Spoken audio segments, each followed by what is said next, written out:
আমার হাতের রান্না কি তার পছন্দ হবে? নাও তোমার খাবার।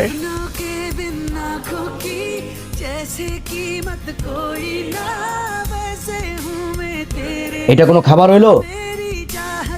এটা কোনো খাবারের মধ্যে পড়ছে? খিচুড়ির থেকে লবণ বেশি। আমি তো রান্না ভালোভাবে করতে পারি না, একটু সময় দিন, আমি রান্নাটা ভালো করে শিখে নেব। এই কারণে দেখতে ইচ্ছা করে না।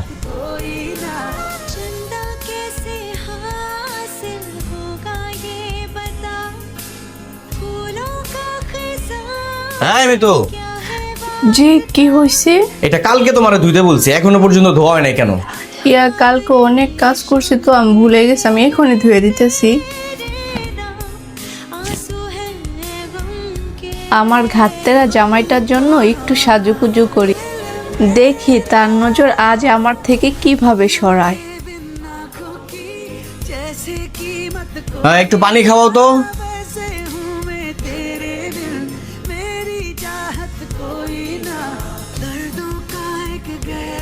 এই কারণেই তোমার দেখতে ইচ্ছা করে না।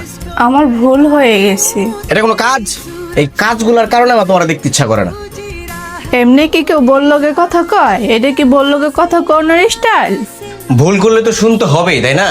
ওর পরিবার তো আমাকে সবকিছু দেখেই সিলেক্ট করছে, তাই না? আমার ঘর, আমার বাড়ি, আমার জব, আমার বিজনেস, আমার সবকিছু দেখেই তো সিলেক্ট করছে। আমি তো সব দিক দিয়ে পারফেক্ট নাও থাকতে পারি, কিন্তু আমাকে তো সবকিছু পারফেক্ট ভাবে নিয়েও সিলেক্ট করছে। তাহলে আমি যাচাই করতে সমস্যা কি? আমি তো যাচাই করতেছি, ও তো পারফেক্ট নাও হইতে পারে, তো ওকে আমি পারফেক্ট বানাবো না?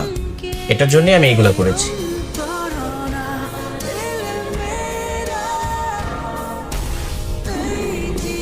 সে ঠিকই বলেছে, আমিও তো সব দিক দিয়ে পারফেক্ট না। আমাকে তো ঠিকই পারফেক্ট দেখে বিয়ে দিছে, আমিও তো সব দিক দিয়ে পারফেক্ট না। শোনো, আমি তোমাকে জাস্ট এটা একটা পরীক্ষা করেছি, কারণ ভবিষ্যতে তো আমাদেরও বাচ্চা হবে, আমাদেরও সন্তানাদি হবে, আমরাও কিন্তু এইভাবে পারফেক্ট ভাবে সিলেক্ট করি। আসলে সবাই কিন্তু সব দিক থেকে পারফেক্ট না। এতদিন যা বললা সবই কি মিথ্যা ছিল? তুমি আমাকে পরীক্ষা করছো? হ্যাঁ বসো এখানে। শোনো একটা কথা বলি, অনেক ফ্যামিলিতে আছে দেখবা যে অনেক ধনী পরিবারে বিয়ে দেয় মেয়েদের, সেখানে কিন্তু সুখ শান্তি বলে কিছু থাকে না। আমি যদি গরিবও হই, তুমি কিন্তু আমার কাছে যথেষ্ট পরিমাণ সম্মানের। আমি তোমাকে এতদিন জাস্ট শুধু পরীক্ষা করলাম, তুমি এটাতে মনে কিছু নিও না। তোমাকে আমি রাজ রানী বানিয়ে রাখবো, মাথার মুকুট বানিয়ে রাখবো।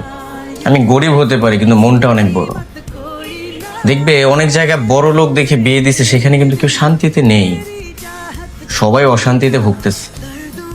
আবার সব জায়গায় যে একই তা না, ভালো খারাপ আছে।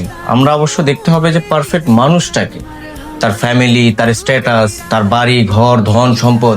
আমরা কিন্তু অনেক কিছু দেখি, এগুলো কিন্তু মোটেও উচিত না। জাস্ট আমার দেখা সত্ত্বে আমি শুধু একটা জিনিসই বলবো, সবার উদ্দেশ্যে, আপনাদের উদ্দেশ্যে একটা জিনিস বলবো, যে সব সময় ভালো কিছু দেখবেন, ভালো একজন পার্টনার সিলেক্ট করবেন, ব্যাস লাইফ সেট।